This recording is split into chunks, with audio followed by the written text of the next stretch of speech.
Hello and welcome back to my channel here at The Craft of Living. I am back again with another wonderful unboxing, as to be expected, here on this wonderful day. And what do we have today? I don't know, it's always a mystery. But I will give you a hint of next unboxing to come. But you gotta stay tuned to the end. But today, what we are doing, let me reach for it, is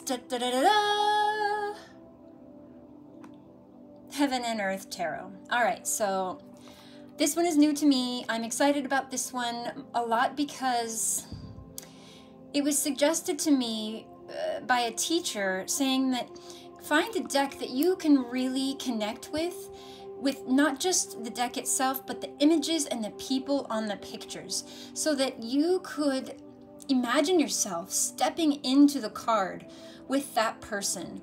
And I'm a very visual person, so I thought I might need to try that. And I've actually been looking for a deck that offers me better illustrations than a romance novel.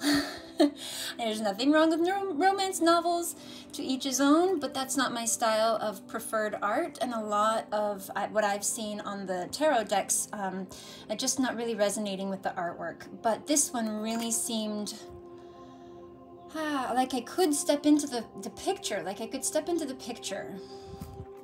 And they do have a lot of gray overtones. It does, to me, feel a little more masculine. But this is artwork by Jack Sephiroth, and I guess there's a companion book by Jaymi Elford. But the picture and the peoples are exquisite. So let's get into this. I know you've seen this deck before, but we're gonna unbox it here at the Craft of Living.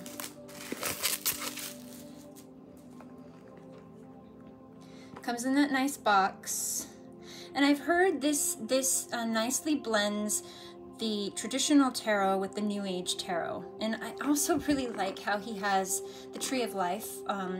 Can't really see it too well, but he does have the Tree of Life right on the front of his tunic there, which I really love. So beautiful boxing so far. Adjust my camera. Companion book is in color. All right. We like color. We like color. So I'm going to look at the beginning first. Nice companion book. There is all kinds of symbology of, I think, the Hebrew letters on the cards as well, which I also like. I have Spirit Science deck, which also does this.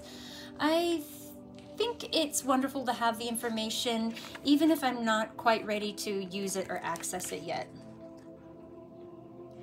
But they start off right here. They go straight into the image, I guess, what they decided to put in the cards, the heavenly interpretations, the earthly interpretations, and then the questions that you might ask yourself.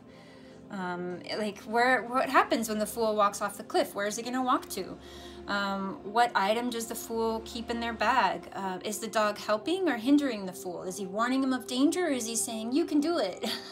These are really great questions to ask when you are learning and you're trying to step into that card. But you can see it's in color here, and they do give that breakdown of each card.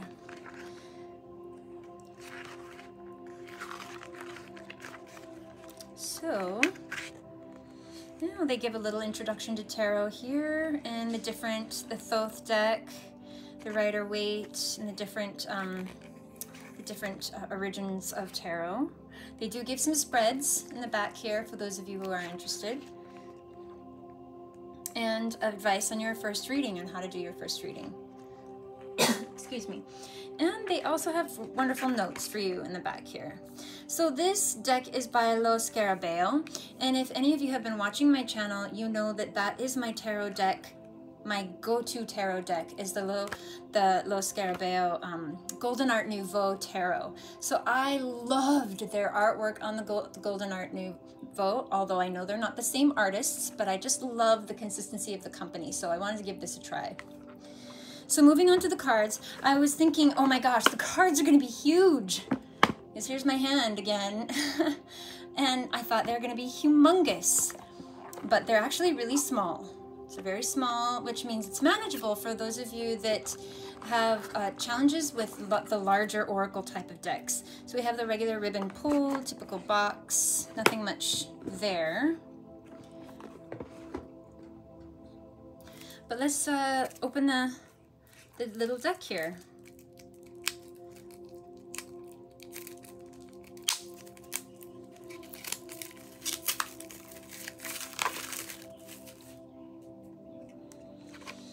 So their card, their advertising card. Ooh, it's like one brick. Oh wow, that's, yeah, that's pretty crazy. Break apart. Will you break apart? Okay. So they will stick together, I'll just say. They're probably gonna stick together a little bit, okay? Wow. It's probably the most stuck together deck I think I've ever unboxed. I'm almost scared they're gonna rip. Oh, see? Oh my. Oh dear. This is not sounding good. Okay, well, they're definitely super stuck together. I'm gonna have to go about this carefully. I can't even look at the cards now because I'm so concerned about this. It's like they were cut right off of the brick of cards. Oh dear. Okay, so I'm kind of afraid I'm gonna chip the paint while I open these, but as you can see, I must be the only one that had this problem. I've never seen anybody else have this problem. I wonder if I got did I get a stale deck? But let's just look at the first two cards here before I go crazy in the sticking togetherness. Beautiful though. I do appreciate the detail in all of this. Even the dog has an expression on his face. Check out the dog. I don't know how many of you are familiar with tarot, but the dog is kind of just open-mouthed, but you can see in this dog's eyes, he idolizes his master. He is, I will do whatever you want. Being an animal person, that's what I read from that dog's expression.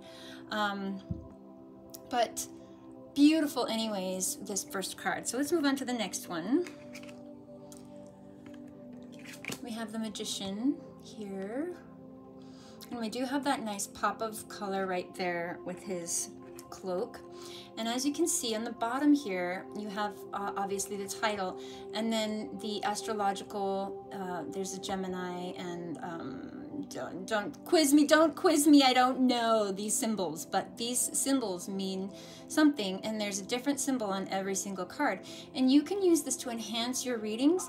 I personally will just ignore these and go off my personal knowledge until I'm ready to expand and use that. But they do include that there. Now let's see if I can get through any of these other cards for you. So we have the High Priestess. Look at her. She's in her zone, accessing her intuition, and she's got the book of, I thought it was Torah, but on her lap it says Tarot. But the Torah is, there's a whole story behind that book on her lap there that holds all the knowledge. But here's the Empress. Gorgeous. She's sitting in her abundance there with her crops. That feminine energy. We have the Emperor here.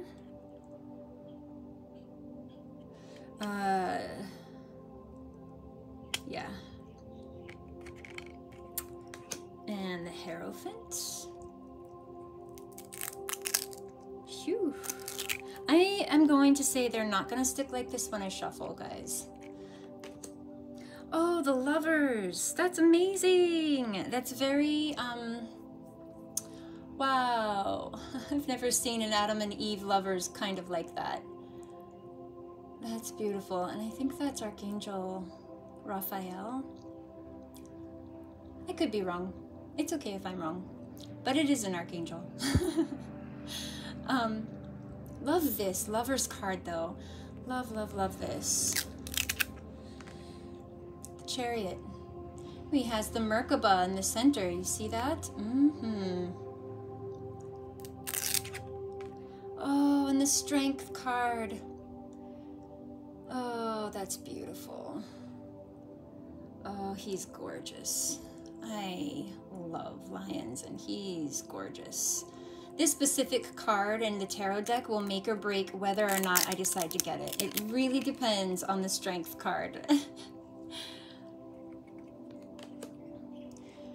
And we have the Hermit here. Ooh. Oh, I love the Wheel of Fortune. Look at that. I'll go through some more major arcanas for you tarot buffs out there. We have Justice. The Hanged Man. Oh yeah. I want to know what these squares below his head mean. Does this indicate logic or living in the human world? Because I know the triangle behind him, in my own symbology knowledge,